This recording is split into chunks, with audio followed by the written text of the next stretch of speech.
নবী করিম সাল্লাল্লাহু আলাইহি সাল্লামের কবর আপনারা দেখতে পাচ্ছেন সামনে এইটা। এখানে নবী করিম সাল্লাল্লাহু আলাইহি সাল্লাম জুমার খুতবা দিতেন এবং এখানে উনি দাঁড়িয়ে নামাজ আদায় করাতেন। মদিনা শরীফের মধ্যে আপনারা যে ছাতাগুলো দেখতে পাচ্ছেন এই ছাতাগুলো কিন্তু অনেক বিখ্যাত। আসসালামু আলাইকুম। তো মক্কা শরীফে 5 দিন অবস্থান করে এখন আমরা মদিনা শরীফের উদ্দেশ্যে রওনা দিতেছি বাসে করে। আমাদের বাসটা এসে গেছে, হোটেল থেকে আমরা এখন বাসে উঠে পড়ব। তো যাওয়ার পথে আমরা বিভিন্ন জায়গায় যাব, বিভিন্ন দর্শনীয় স্থান দেখাবো আপনাদের। এখন আমরা যাব সাউর গুহা। তো নবী করিম সাল্লাল্লাহু আলাইহি ওয়াসাল্লাম এবং আবু বকর সিদ্দিক রাদিয়াল্লাহু আনহু যখন মক্কা থেকে মদিনা উদ্দেশ্যে রওনা দিয়েছিল তখন কাফেররা তাদের পিছু নিয়েছিল তাদেরকে হত্যা করার জন্য।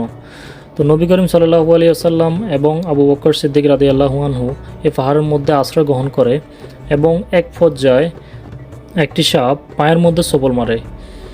তো এ হলো কাহিনী। এখানে অনেক মানুষ আসে, আপনি যদি মক্কায় আসেন এই পর্বতে অবশ্যই আসবেন দেখার জন্য।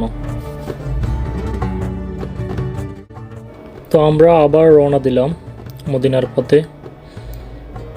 তো আপনারা এখন যে মসজিদটি দেখতে পাচ্ছেন মসজিদটির নাম হলো মসজিদুল আমিরা। তো এটা বছরের মধ্যে একবার ওপেন করা হয় শুধুমাত্র আসর নামাজ আদায় করার জন্য। তো এখন আমরা মিনার পার্শ্ববর্তী রাস্তা দিয়ে যেতেছি, আপনারা দেখতে পাচ্ছেন অনেকগুলো ট্রেন এখানে হজ যাত্রীদের জন্য, যারা বড় হজ করে তাদের জন্য এইগুলা এখানে তারা অবস্থান করে।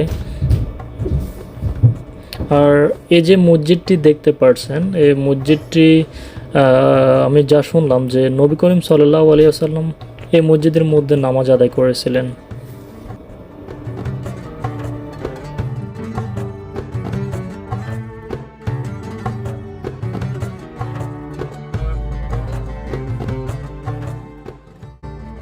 তো আমরা যাত্রা পথে একটা মসজিদের মধ্যে অবতরণ করি, এটা মদিনার অনেক নিকটবর্তী। তো এই মসজিদটির নাম হলো মসজিদুল আল কুবা। নবী করিম সাল্লাল্লাহু আলাইহি ওয়াসাল্লাম সবসময় এই মসজিদে নামাজ আদায় করতেন এবং নবী করিম সাল্লাল্লাহু আলাইহি ওয়াসাল্লাম এই মসজিদটি তৈরি করেছিল। তো নবী করিম সাল্লাল্লাহু আলাইহি ওয়াসাল্লাম মদিনা থেকে উটে করে অথবা পায়ে হেঁটে মসজিদের মধ্যে আসতেন এবং উনি এখানে জুমার নামাজ আদায় করতেন। তো এই মসজিদটির সম্বন্ধে পবিত্র কোরআনেও উল্লেখ আছে এবং যা শুনলাম আমি যে এই মসজিদে যে ব্যক্তি 2 রাকাত নফল নামাজ আদায় করবে তার আমল নামায় একটা উমরা হজের সওয়াব লেখা হবে। তো এই মসজিদের তাৎপর্য অনেক বেশি। তো আপনারা দেখতে পাচ্ছেন অনেক মানুষ এখানে এসে নামাজ আদায় করে। তো আমরা মসজিদ থেকে এখন আমাদের গন্তব্য একটা খেজুর বাগানে যাব। আমরা ওখান থেকে কিছু খেজুর ক্রয় করব। ওখানে অনেক খেজুর গাছ রয়েছে, খেজুর বাগান রয়েছে। আপনারা জানেন যে মদিনা হলো খেজুরের সাম্রাজ্য। তো যেদিকে যান আপনি মদিনাতে শুধু খেজুর আর খেজুর দেখবেন। আমরা আছি একটা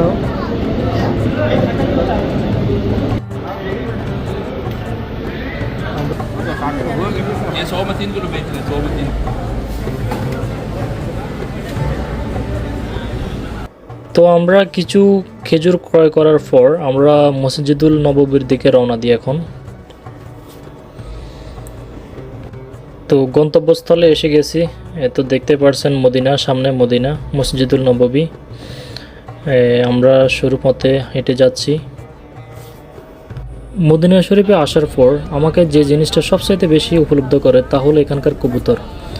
এত কবুতর আমার মনে হয় না পৃথিবীতে আমি আর কোথাও দেখেছি বলে। তো আপনারা এখন যে মসজিদটি দেখতে পাচ্ছেন এই মসজিদটির নাম হলো মসজিদুল গামামার। তো আমি যা শুনলাম যে নবী করিম সাল্লাল্লাহু আলাইহি সাল্লাম মহান আল্লাহ পাকের কাছে এক সময় মদিনাতে অনেক খরাত তৈরি হয়। তো তখন মদিনার মানুষ নবী করিম সাল্লাল্লাহু আলাইহি সাল্লামের কাছে এসে তার কাছে আবেদন করে যেন নবী আল্লাহর কাছে মুনাজাত করে বৃষ্টির জন্য। তখন নবী করিম সাল্লাল্লাহু আলাইহি সাল্লাম এবং সাহাবীগণ এই মসজিদের মধ্যে নামাজ আদায় করেছিলেন এবং যখন নামাজ আদায় করেন তৎক্ষণাৎ বৃষ্টি তৈরি হয়। এমন বৃষ্টি হয়েছিল তখন নবী করিম সাল্লাল্লাহু আলাইহি সাল্লাম পুনরায় তিনি নামাজ আদায় করেন, আল্লাহর কাছে মুনাজাত করেন যেন বৃষ্টি বন্ধ হওয়ার জন্য। তো এটা সেই মসজিদ। তো অবশেষে আমরা আমাদের কাঙ্ক্ষিত জায়গায় দেখতে পাচ্ছেন মসজিদুল আল নববী। এত সামনে আপনারা দেখতে পাচ্ছেন একটা সবুজ গম্বুজ।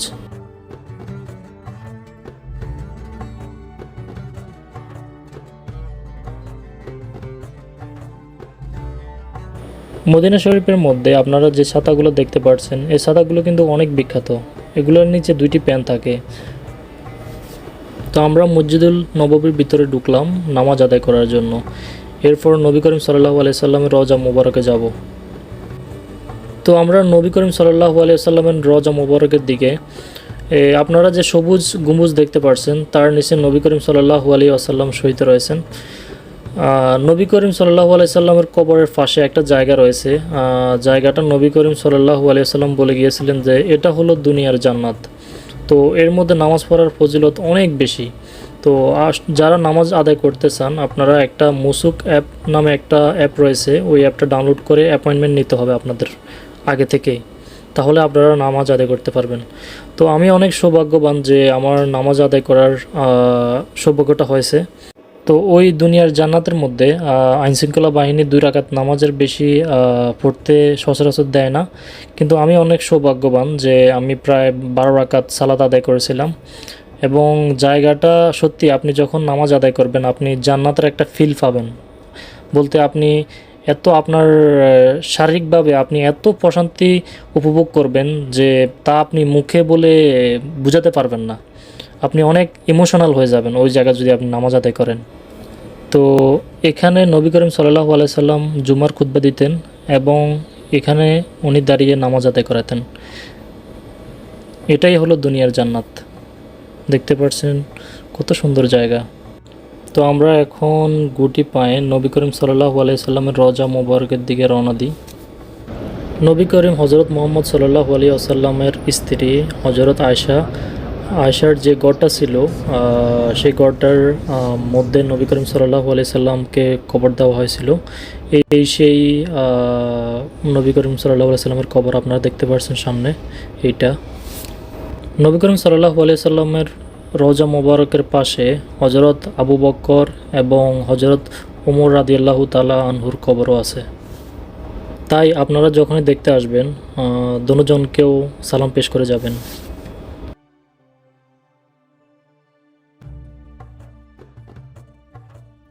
যাই হোক, আমি সত্যি অনেক খুশি যে আমি নবী করিম সাল্লাল্লাহু আলাইহি ওয়াসাল্লামের রওজা মুবারকে আসতে পেরে, এবং আমি মনে করি প্রত্যেকটা মুসলমানের এখানে আসা উচিত এবং দেখা উচিত। তো আমরা পবিত্র রওজা শরীফ জিয়ারতের পর আমাদের গন্তব্যস্থল হলো জান্নাতুল বাকি, যেটা মদিনা শরীফের পাশে অবস্থিত, রওজা মুবারকের পাশে। এই জান্নাতুল বাকির মধ্যে হযরত ওসমান রাদিয়াল্লাহু তাআলা আনহুর কবর রয়েছে। ফাতেমা, নবী করিম সাল্লাল্লাহু আলাইহি সাল্লামের মেয়ে ফাতেমার কবর রয়েছে, এবং নবী করিম সাল্লাল্লাহু আলাইহি সাল্লামের ছেলে ইব্রাহিমের কবর রয়েছে। নবী করিম সাল্লাল্লাহু আলাইহি সাল্লামের ফ্যামিলিতে অনেক মানুষকে এখানে কবর দেওয়া হয়েছিল, এবং 1000 আমি যা শুনলাম যে 1000 সাহাবী এখানে কবর রয়েছে, তবে এগুলো চিহ্নিত না। তো এটা একটা জান্নাতের জায়গা বলতে পারেন আপনারা। পবিত্র হজ করতে এসে যদি কোনো ব্যক্তি মৃত্যুবরণ করে, তাহলে তাকে এই জান্নাতুল বাকির মধ্যে দাফন করা হয়, এবং প্রত্যেক দিন ফজর এবং আসর নামাজের পরে এই জান্নাতুল বাকির দরজা খুলে দেওয়া হয়, এবং শুধু পুরুষরা এই জান্নাতুল বাকি পরিদর্শন করতে পারেন। তো আজকের মতো এই পর্যন্ত। আশা করি আপনারা ভিডিওটা উপভোগ করছেন, এবং অবশ্যই চ্যানেলটা সাবস্ক্রাইব করবেন, এবং আমি নতুন নতুন ব্লগ নিয়ে আসব বিভিন্ন দর্শনীয় স্থান নিয়ে। তো অবশ্যই কমেন্ট করবেন, আপনাদের ফিডব্যাক দিবেন। হয়তো আমার ভুল হয়েছে ভিডিওর মধ্যে, অনেক ইনফরমেশন আমি হয়তো ভুল দিতে পারি, তো আমাকে ক্ষমা করবেন এবং আমাকে কারেক্ট করবেন কমেন্টের মধ্যে। তো সবাই ভালো থাকবেন, আল্লাহ হাফেজ। আজকে পর্যন্ত মদিনা ব্লগ। Thank you.